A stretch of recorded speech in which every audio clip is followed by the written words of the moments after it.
예, 성도 여러분, 밤새 안녕히 주무셨습니까? 오늘도 복된 새날이 밝았습니다. 301장 예전 찬송 460장입니다. 지금까지 지내온 것 찬양드리며 하나님 예배자로 나가겠습니다.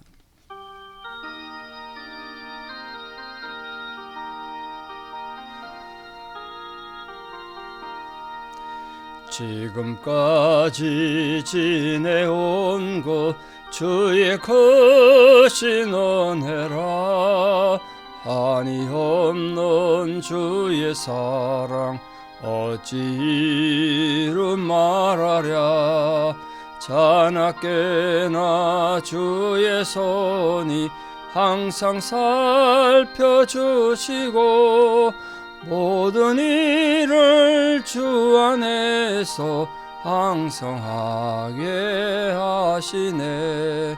몸도 마음도 연약하나 새 힘 받아 살았네. 물 붓듯이 부시는 주의 은혜 족하다.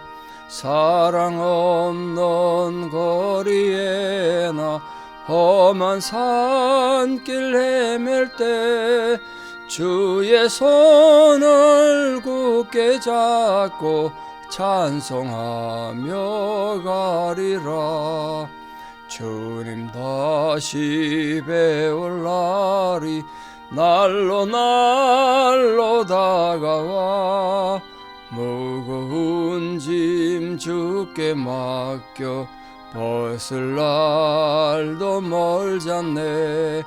나를 위해 예비하신 고향집에 돌아가 아버지의 품 안에서 영원토록 살리라.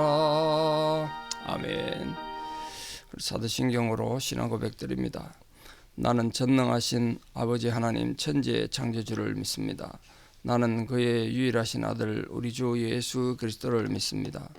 그는 성령으로 잉태되어 동정녀 마리아에게서 나시고 본디오 빌라도에게 고난을 받아 십자가에 못 박혀 죽으시고 장사된 지 사흘 만에 죽은 자 가운데서 다시 살아나셨으며 하늘에 오르시어 전능하신 아버지 하나님 우편에 앉아 계시다가 거기로부터 살아있는 자와 죽은 자를 심판하러 오십니다. 나는 성령을 믿으며 거룩한 공교회와 성도의 교제와 죄를 용서받는 것과 몸의 부활과 영생을 믿습니다. 아멘. 2025년 1월 31일 벌써 31일이네요. 한 달이 이렇게 또 갔습니다. 세월 참 빨리 가네 시간이. 금요일 새벽입니다. 하나님 주신 말씀 누가복음 11장 27절에서 32절입니다. 누가복음 11장 27절에서 32절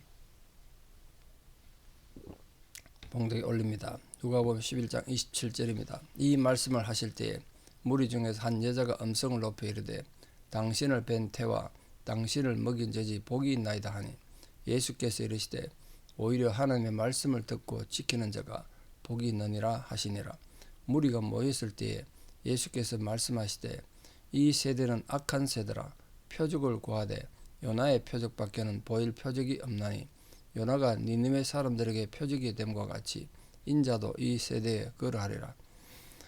심판 때에 남방 여왕이 일어나 이 세대 사람을 정죄하리니 이는 그가 솔로몬의 지혜로운 말을 들으려고 땅끝에서 왔음이거니와 솔로몬보다 더 큰 이가 여기 있으며 심판 때에 니느웨 사람들이 일어나 이 세대 사람을 정죄하리니 이는 그들이 요나의 전도를 듣고 회개하였음이거니와 요나보다 더 큰 이가 여기 있느니라. 아멘.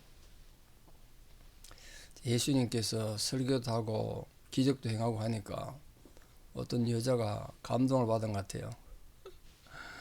그런데 여러분 감동을 받았으면 예수님이 당신이 메시아입니다 라든지 그 말씀에 대한 반응을 해야 되는데 엉뚱한 소리를 합니다.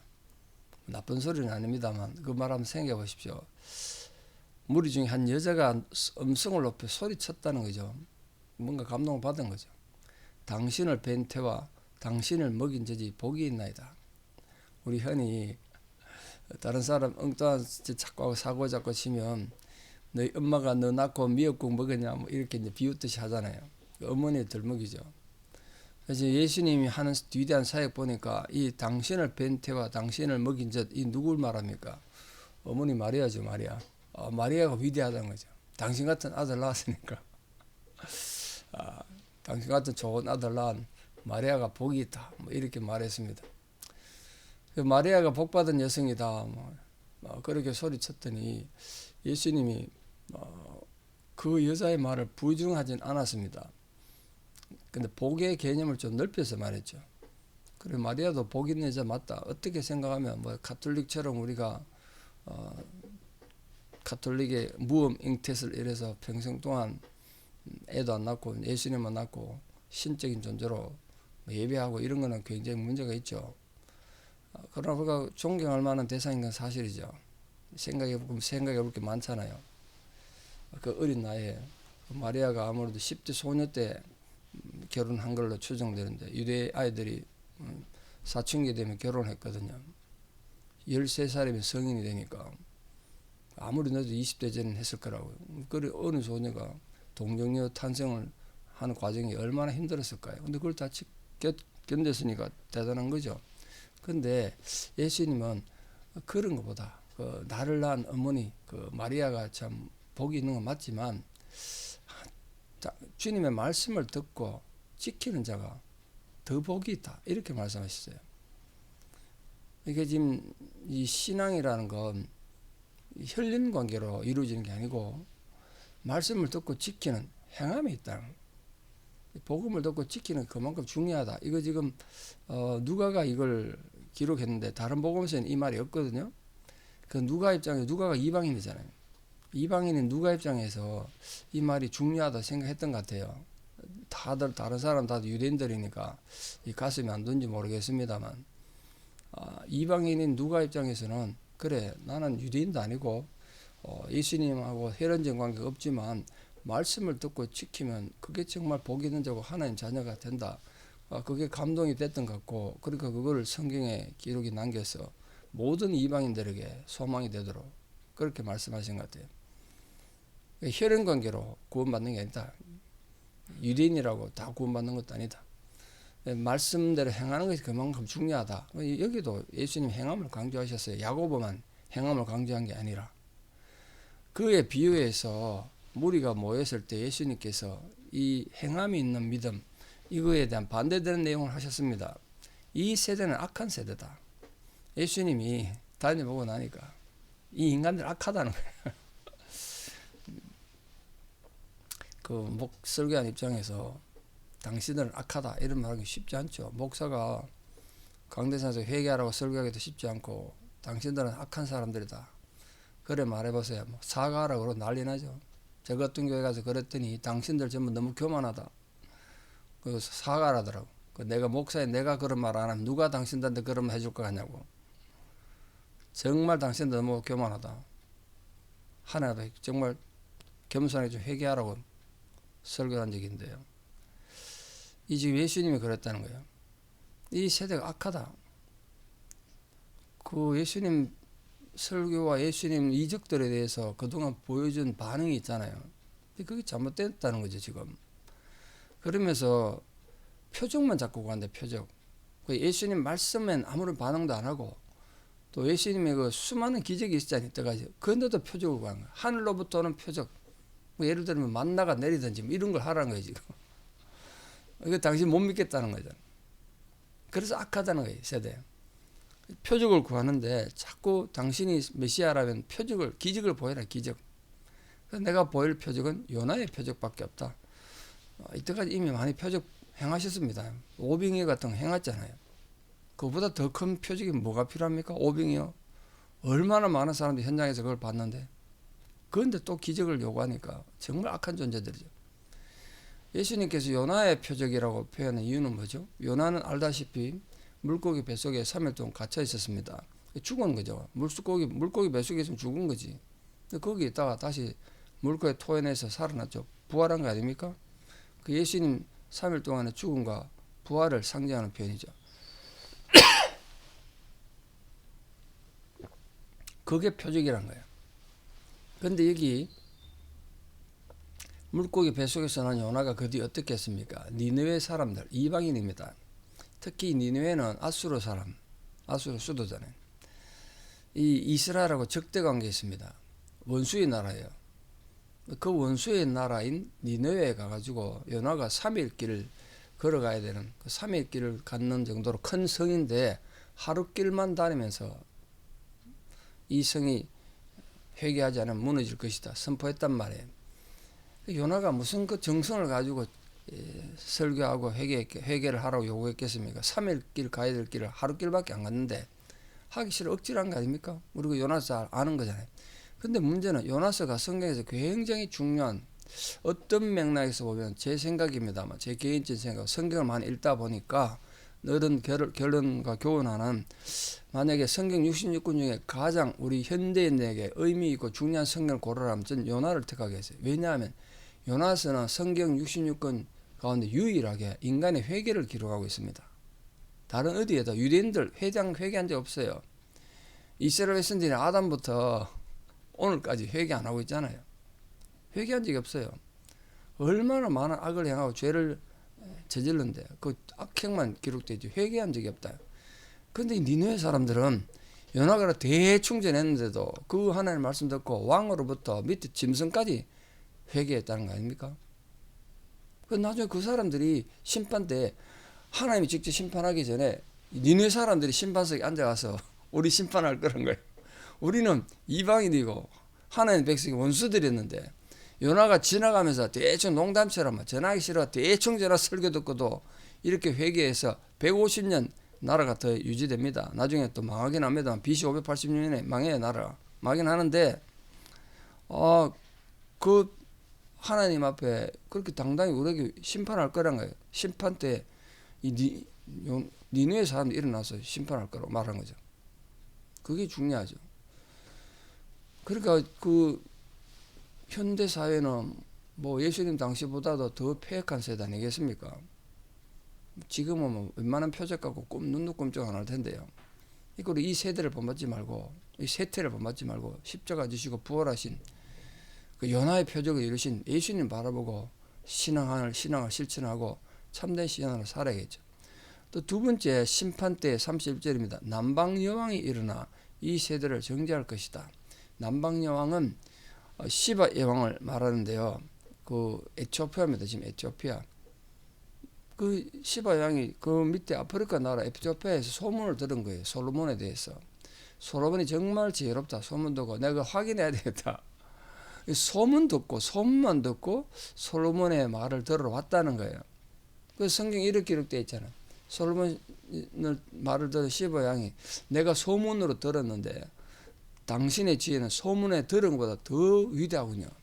그 당신 백성들, 당신 신하들 복이 있습니다. 이렇게 말했다는 거예요. 그러니까 시바 여왕은 누가 뭐 선교한 것도 아니고 전도한 것도 아니고 예수님 직접 가서 말씀한 것도 아닌데 소문만 듣고 와가지고도 솔로몬의 지혜를 듣고 그 복음을 가지고 와서 그래서 지금 에티오피아는 기독교 국가입니다. 지금 물론 그 내전을 벌여서 참 나라가 굉장히 힘들어졌는데 그 에티오피아 난민들을 유대인들이 2만 명 이상 구출해내게 됐죠. 왜냐하면 우리 같은 종족이다. 솔로몬의 후손이라. 그때 시바 왕이 솔로몬과 관계해서 아이를 갖고 돌아갔는데 그 아이 혈통이 지금 에티오피아라고 생각해서 유대 특공대 가가지고 에티오피아인 2만 명을 그 내전 중에서 구해냈습니다. 그 위대한 작전이 있었죠. 지금 그런 관계가 됐다. 그런데 이 유대인들은 예수님이 직접 오병이어 기적을 행하고 산상수훈 같은 복음을 행하고 그렇게 들려준 말씀에도 전혀 받아들이지도 않고 예수님 부인하고 결국은 예수님 십자가에 못 박아 죽였잖아요. 그래서 예수님이 이렇게 말했습니다. 심판 때에 니느웨 사람들이 일어나 이 세대 사람 정죄한다. 왜? 요나의 전도를 듣고 그들의 회개하였거니와 요나보다 더 큰 이가 여기 있다. 솔로몬 말대로 시바형이 와서 솔로몬 얘기 듣고 하나님 만나 돌아갔지 않느냐. 근데 솔로몬보다 더 큰 이가 여기 있다는 거예요. 예수님 당신이 이 요나나 솔로몬보다 더 위대한 존재인데 왜 내 말을 듣지 않느냐라는 경고죠. 오늘 우리 사랑하는 성도님들 성경을 많이 읽고 설교 많이 듣는 거 귀한 일이고 권장할 만한 일입니다만 중요한 건 듣고 행하셔야 돼요. 듣고 행해야 돼. 오늘 우리 모든 성도님들 여러분 삶의 현장에서 그 듣고 행한다는 그 행함의 가장 중요한 첫 번째 기준, 첫 번째 신앙의 자세는 회개예요. 회개. 오늘 예수님도 회개하지 않은 것을 갖고 심판의 기준을 삼잖아요. 그들은 회개했는데 너희들은 왜 회개할 줄 모르냐 이거야. 목사님 제 입장에서도 성도님들이 오늘 은혜 받았습니다. 그런 말씀 많이 하시는데 진짜 내 가슴에 와닿는 건 목사님 제가 오늘 목사님 설교 듣고 회개했습니다. 이런 분이 자주 계십니다. 가끔 계십니다. 그때 제 마음이 좀 따뜻해지고 그 참 귀하다 이런 생각이 들어요. 하나님 마음 오죽하시겠습니까? 우리 사랑하는 성도님들 정말 한마디 설교에 성경 한 절에 읽고 나도 자신을 돌아보고 회개할 줄 알고 내가 얼마나 잘못됐는가 회개할 줄 알고 그 회개의 열매를 맺으면 하나님께 기쁨이 돼요. 온갖 악행을 다 행하고 온갖 문제 다 일으키면서도 자기를 돌아볼 줄 모르니까 회개가 안 되는 거죠. 자기는 떳떳하다는 거예요. 자기는 의롭다는 거예요. 그러니까 그런 자기 의로움에 가득 차 있고 회개할 줄 모르는 사람이 아무리 많은 설교를 들었는데 무슨 의미가 있겠습니까? 아무리 성경을 읽었는데 그게 무슨 도대체 의미가 있겠냐고요. 부디 사랑하는 성도님들 말씀의 가치를 가지도록 참된 회개를 열매를 맺음으로써 오늘 주님의 기쁨이 되는 그런 성도가 되시고 최후 심판 때 니느웨 사람들이나 또 이 시바 여왕 앞에서 당당히 외칠 수 있는 믿음의 성례자들 다 되시기를 진심으로 축원합니다. 기도드리겠습니다. 아버지 하나님, 오늘 말씀을 통하여 주님께서 주님 말씀을 듣고도 회개할 줄 모르고 주님의 숱한 기적들을 보고도 주님의 선지자된 메시아임을 인정하지 않는 이 유다인들을 향하여 이렇게 심각한 심판과 경고를 말씀하셨습니다. 심판 때에 니느웨 사람들이 일어나 이 이스라엘 백성들 하나님 백성들을 심판할 것이고 이방인 시바 여왕이 일어나 심판할 거라고 말씀하셨습니다. 우리들의 신앙의 모습을 돌아보고 우리가 정말 자신을 반성하고 돌아보는 지혜의 눈을 갖게 해 주시옵소서. 참으로 자기 정의감과 자기 고집과 자기 거릇된 확신 속에 빠져서 하나님을 대항하는 어리석은 자들 되지 않도록 주님 우리 마음이 정말 온유하고 겸손하여 참된 회개에 이를 수 있도록 회개하는 영이 될 수 있도록 주께서 은혜를 다하시고 우리 성도님들 심령이 겸손하고 온유한 자리에 있어서 주의 기쁨이 되는 은혜가 있기를 간절히 소망합니다. 우리 모든 성도들 마음에 이 겸손의 영, 회개의 영이 일어나서 참으로 그 말씀을 듣고 행하는 자들 되게 도와주시옵소서. 이제는 우리 주 예수 그리스도의 은혜와 하나님 아버지의 만극하신 사랑과 성령님의 위로 교통 역사하심이 오늘 주신 주의 말씀을 가슴에 깊이 새기고 회개의 영을 통하여 참으로 주의 말씀을 듣고 실천하고 행함으로써 하나님의 기쁨이 되기를 결단하는 성도님들의 위대한 신앙의 고백 위에 또 우리 사람 모든 자녀들 삶 위에 지금도 하나님의 도움이 절실히 필요한 고난과 눈물 가운데 있는 모든 성도님들 힘겨운 상황 위에 이제부터 영원토록 함께 하시옵기를 간절히 축원하옵나이다. 아멘. 예, 오늘 하루도 이 귀한 말씀을 새기고 믿음으로 승리하기를 바랍니다. 내일 토요일 교회에서 또 말씀 나누고 함께 교회를 돌보도록 하겠습니다. 감사합니다.